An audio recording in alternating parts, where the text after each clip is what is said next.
अस्सलाम वालेकुम। हमेशा देर कर देता हूँ मैं कोई भी काम करने में। ज़रूरी बात कहनी हो, कोई वादा निभाना हो, उसे आवाज़ देनी हो, उसे वापस बुलाना हो। पाकिस्तानी कौम के नसीब में भी यही सब कुछ लिखा जा चुका है, बल्कि पिछले 75 बरसों में यही सब कुछ होता आ रहा है प्रैक्टिकली। तो पाकिस्तानी कौम में ये बीमारी पाई जाती है कि वो किसी भी चीज़ को न सीरियस लेते हैं, ना उसको सही वक्त पर कंट्रोल करने की कोशिश करते हैं, ना रोकने की कोशिश करते हैं। और जब पाकिस्तानी कौम में ये बीमारी होगी तो खुद ब खुद कौम के जो बड़े हैं उनमें भी ये बीमारी आ जाएगी। हमारे जो रियासती इदारे हैं उनमें ये बीमारी बहुत ज़्यादा कूट कूट कर भरी हुई है। यही वजह है कि पाकिस्तान के अक्सर व बेशतर मसाइल जो हैं वो 75 साल पुराने हैं और वो ज्यों के त्यों हैं। उनको ना रोका जा सका, ना उनको ख़त्म किया जा सका। और मुझे अफसोस इसी बात का है कि इस मुल्क में किसी को भी, बहुत कम लोग हैं जिनको इस मुल्क की फ़िक्र हो, बाकी किसी को भी कोई फ़िक्र नहीं कि यह मुल्क किस तरफ जा रहा है और हमने इस मुल्क के लिए क्या करना है, हमारे ऊपर इस मुल्क के क्या हुकूक हैं। शऊर का म्यार ये है कि जो इस मुल्क से नाराज़ लोग हैं वो ये मुतालबा करते हैं कि इस मुल्क ने हमें क्या दिया। मुल्क कभी भी किसी को कुछ नहीं देता। उस मुल्क में बसने वाले इंसान एक दूसरे को कुछ देते हैं और कुछ लेते हैं। खैबर पख्तूनख्वा में एक जिरगी का आजकल बहुत रोला चल रहा है, बहुत वीडियोस वायरल हो रही हैं, लेकिन मुझे हैरत इस बात पर है कि ये सारी सोई हुई कौम अब क्यों जागी। अब जबकि एक दिन रह गया है तो ये क्यों जागे। ये जो चीज़ है, ये जिरगा जो 11 अक्टूबर को बुलवाया गया था, ये तो कोई 2.5-3 महीने 4 महीने पहले की बातें हैं।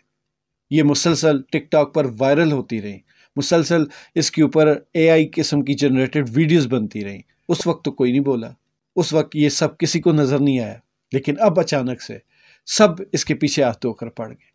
आज हमारे वज़ीर दाखिला साहब मोहसिन नकवी ने कहा कि जो भी इनकी हमायत करेगा उसको गिरफ्तार भी किया जाएगा और उसका जो ID कार्ड है वो ब्लॉक कर दिया जाएगा। बिल्कुल ठीक है, पाकिस्तान के खिलाफ कोई भी बात करे उसको ये सज़ा ज़रूर मिलनी चाहिए। लेकिन आपको याद होगा कोई 2.25 महीने पहले फ्रैंकफर्ट जर्मनी में एक वाक़या हुआ था। कुछ अफगानियों ने पाकिस्तान का झंडा सफारतखाने से उतार कर उसकी बेहरमती की थी और उसके बाद बड़ा रोला सुना था हमने कि इसकी सज़ा मिलेगी, इसकी पाकिस्तान में तहकीकात होंगी, लेकिन कुछ भी नहीं हुआ। और जब मैंने देखा कि इसके ऊपर कुछ भी नहीं हो रहा, एक्शन नहीं हो रहा, तो मेरे पास जितनी भी ये सारे वीडियोस इकट्ठी की हुई थी, मैं शायद यहाँ पे ना चला पाऊँ, क्योंकि पहले भी इसी तरह की वीडियोस की वजह से मेरे अकाउंट पर स्ट्राइक आ चुकी है। बहरहाल उनमें एक वीडियो ये थी कि शायद मुझे कोयटा की लगी या बलूचिस्तान के किसी एरिया की, कोई ऐसे रोड के ऊपर गेट टाइप नमासी चीज़ बनी हुई है, तो उसके ऊपर इल्लामा इकबाल कायद-ए-आज़म की तस्वीर लगी हुई है और एक बंदा पत्थर उठाकर कायद-ए-आज़म रहमतुल्लाह अलैह बाबाए कौम की तस्वीर को पत्थर मार रहा है। हमारे यहाँ तो फ़ौरन बंदे को आइडेंटिफाई करके उसको घर से उठा लिया जाता है, लेकिन क्या इन लोगों को उठाया गया? इसके अलावा और ऐसी बहुत सारी वीडियोज़ हैं जहाँ पे जो अफ़गानी हैं या जो ऐसे लोग हैं जो अलहदगी पसंद हैं, वो इस तरह की वीडियोज़ अपलोड करते रहे हैं। क्या आपने उनको पहले कभी रोका? नहीं। अब जब 11 अक्टूबर सर पर आ चुकी है तो फिर इस तरह की हरकतें जो पहले भी हमेशा नाकाम हुई हैं वो करने का फ़ायदा।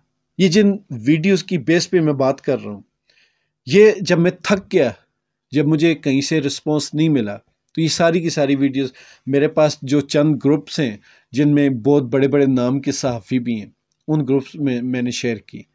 लेकिन ये देखकर और ज़्यादा अफसोस हुआ कि उन ग्रुप्स में भी उन वीडियोस को सीरियस नहीं लिया गया। और आज जब एक दिन बाकी है 11 अक्टूबर के लिए, तो उन पश्तूनों के ऊपर फायरिंग की जा रही है, आंसू गैस के शेल फेंके जा रहे हैं, उनके ऊपर पाबंदियाँ लगाई जा रही हैं। तो वही मुनीर न्याजी की हमेशा देर कर देता हूँ मैं।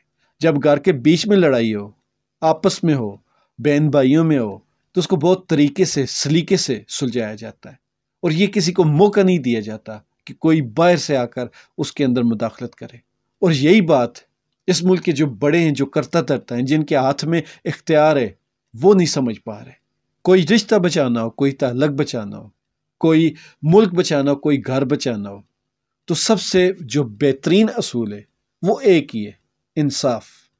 जब तक आप इंसाफ के साथ रहेंगे तो आप اپنے علاقے میں، اپنے گھر میں، اپنے ملک میں سرخرو رہیں گے۔ لیکن جب آپ انصاف نہیں کر پائیں گے اور اوپر سے بدماشی بھی کریں گے، دوست داندلی بھی کریں گے، زبردستی بھی کریں گے، تو پھر وہ جو چھوٹے چھوٹے مسئلے ہیں وہ اور زیادہ بڑے ہو جائیں گے۔ پھر یہ جو دلوں میں تھوڑی تھوڑی کدورتیں ہیں وہ بڑی بڑی نفرتوں میں بدل جائیں گی۔ یہ چھوٹے چھوٹے جو گلے شکوے ہیں یہ قتل و غارت تک پہنچ سکتے ہیں۔ لہذا اب بھی وقت ہے، ہوش کے ناخن لیں اور جو ناراض لوگ ہیں ان کو راضی کرنے کی کوشش کریں۔ ناراض بندے کو راضی کرنا بہت آسان ہے، صرف آپ سرنڈر کر دیں، صرف آپ جھک جائیں، صرف آپ اپنی انا کو توڑ دیں۔ سب سے بڑی چیز ہی انا ہوتی ہے۔ جب آپ نے اپنی انا کو توڑ دیا تو پھر یقین مانیں اس کے بعد ہر بندہ آپ سے محبت کرنے لگے گا۔ اور انا چھوڑنے کا مطلب یہ بھی نہیں ہوتا کہ آپ اپنے حق، اپنے اصول اور اپنی جگہ سے دستبردار ہو جائیں۔ آپ اپنی جگہ پر کھڑے رہیں، اصول کے ساتھ، انصاف کے ساتھ۔ لیکن خدارا اس ملک میں مزید نفرتوں کی گنجائش نہیں ہے۔ اس چیز کو سوچیں، سمجھیں اور ہو سکے تو اس چیز کو اور لوگوں تک بھی آگاہی پھیلائیں تاکہ لوگوں کو پتہ لگے کہ اس ملک میں ہماری طاقت تبھی بنے گی جب ہم ایک ہوں گے۔ پاکستان ترقی تب کرے گا جب ہم ایک ہوں گے۔ اس طرح آپسی لڑائی جھگڑوں میں نہ اس ملک کا فائدہ ہے نہ ہی ہمارا فائدہ ہے۔ اللہ تعالیٰ اس ملک کا اور ہم سب کا حامی ناصر ہو۔ پاکستان زندہ باد۔